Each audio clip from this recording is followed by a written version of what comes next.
Très heureux de vous retrouver juste la veille du printemps. Nous pouvons nous poser cette question, comment faire pour éviter la catastrophe? Je ne sais pas dans quelle situation vous vous trouvez, mais au niveau mondial, on se pose de sérieuses questions suite à cette pandémie. Y aurait-il quelque chose à faire? Que pourrions-nous faire? Peut-être qu'en poursuivant la lecture du texte de Jonas, en voyant l'attitude des gens de Ninive, nous pourrions tirer quelques leçons pratiques pour aujourd'hui. Je vous invite à écouter la lecture et à suivre un peu mon commentaire. Jonas y fit une première journée de marche en proclamant: Dans 40 jours, Ninive sera détruite. Les habitants de la ville prirent au sérieux la parole de Dieu. Ils décidèrent de jeûner, et chacun, du plus riche au plus pauvre, revêtit des étoffes de deuil. Quand le roi de Ninive fut informé de ce qui se passait, il descendit de son trône, ôta son habit royal, se couvrit d'une étoffe de deuil et s'assit sur de la cendre. Puis il fit proclamer dans la ville ce décret.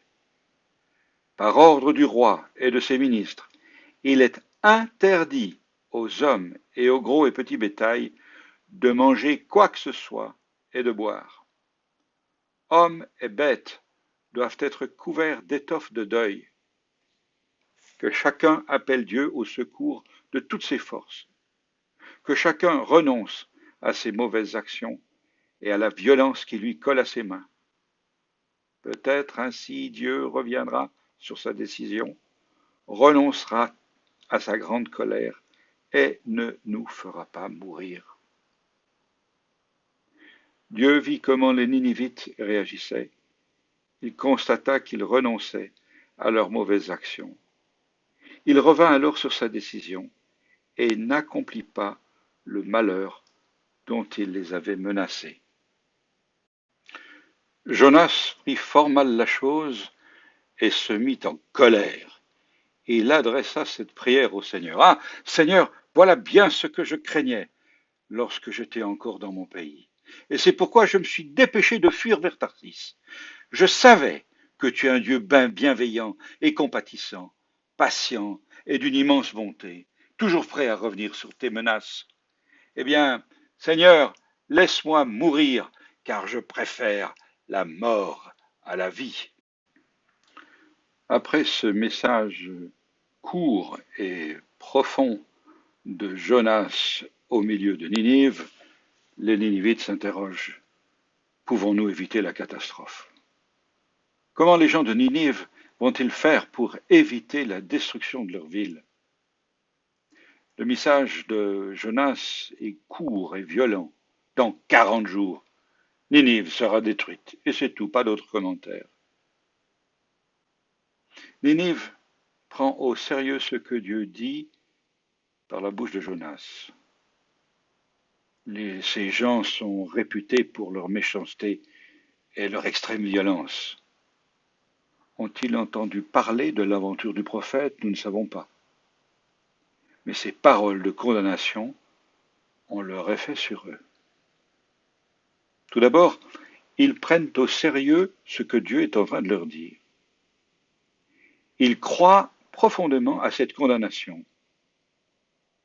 Osez croire ce que Dieu dit. Osez croire aujourd'hui que Dieu s'intéresse à nous, pas avec une parole de condamnation, mais avec toute sa bonté lorsqu'il nous dit « Tu sais, je t'aime ». Osez prendre Dieu au sérieux. Ces gens, en tout cas, vont prendre Dieu au sérieux. Et ils vont proclamer un temps de jeûne, d'abstinence.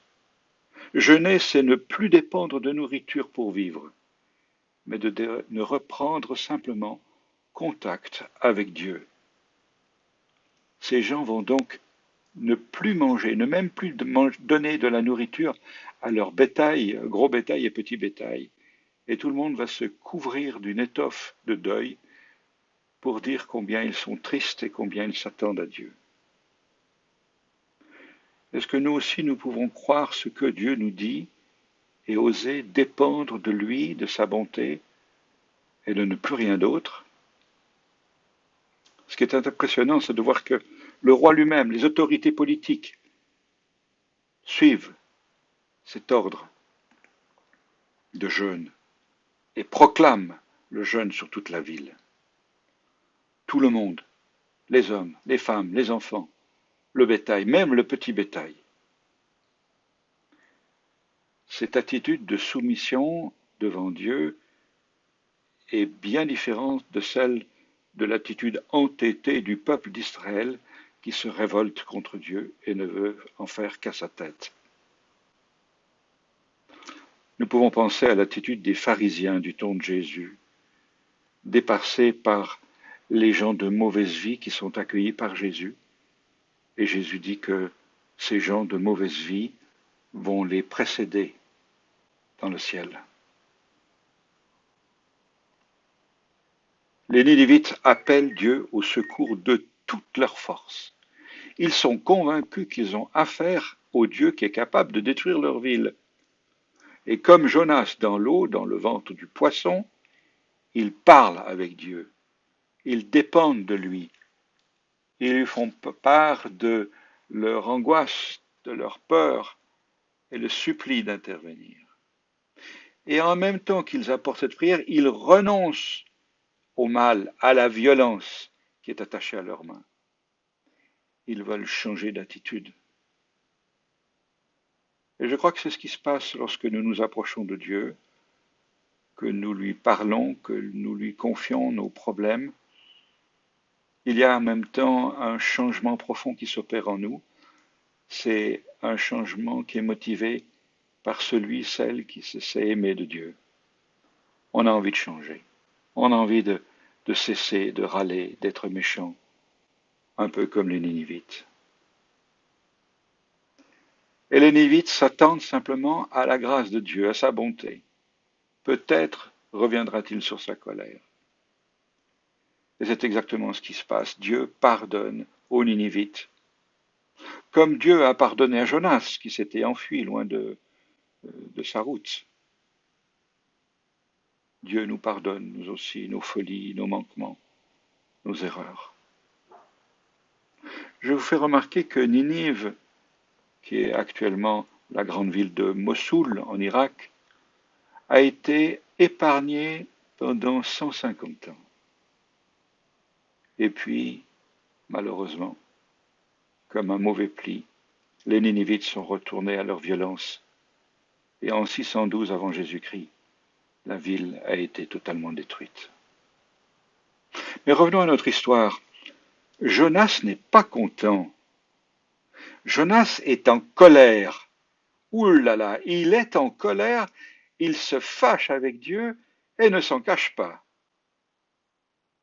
Jonas a une vision très exclusive. Il n'a de mentalité que pour son peuple, le peuple d'Israël. Il déteste la Syrie, il déteste les Assyriens, il déteste tous ceux qui ne sont pas comme lui. Et pour lui, l'amour de Dieu, la bonté de Dieu, la grâce de Dieu, c'est seulement pour les Juifs, seulement pour Israël, pas pour ces païens qui sont méchants et tordus. Et Jonas explique à Dieu, il lui fait la leçon. Voilà pourquoi je me suis enfui à Tarsis. Parce que je sais que tu es bon, parce que je sais que tu vas pardonner. Alors j'ai voulu t'éviter de faire une bêtise, Seigneur. Oui, j'ai voulu t'éviter de faire une bêtise. Et Jonas fait la leçon à son Dieu, lui expliquant qu'il est beaucoup plus sage que Dieu.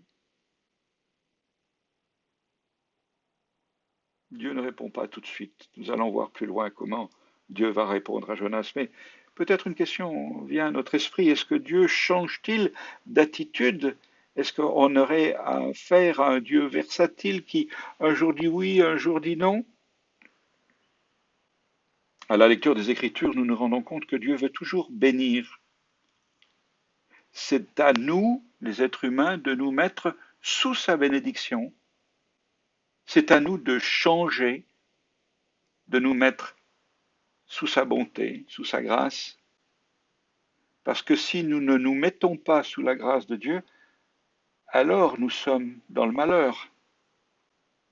Oui, Dieu aime tous les hommes, toutes les femmes.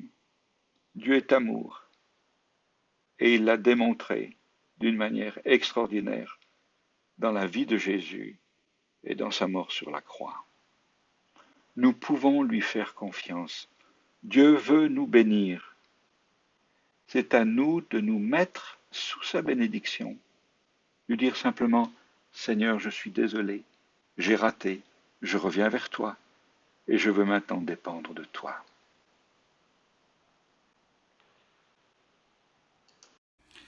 Merci d'avoir écouté mon message. Si vous voulez recevoir d'autres messages, il vous suffit simplement de vous abonner à ma chaîne et vous recevrez alors un avertissement vous disant qu'il y a un nouveau message. Voilà, alors au plaisir de vous retrouver et je vous souhaite que du bon.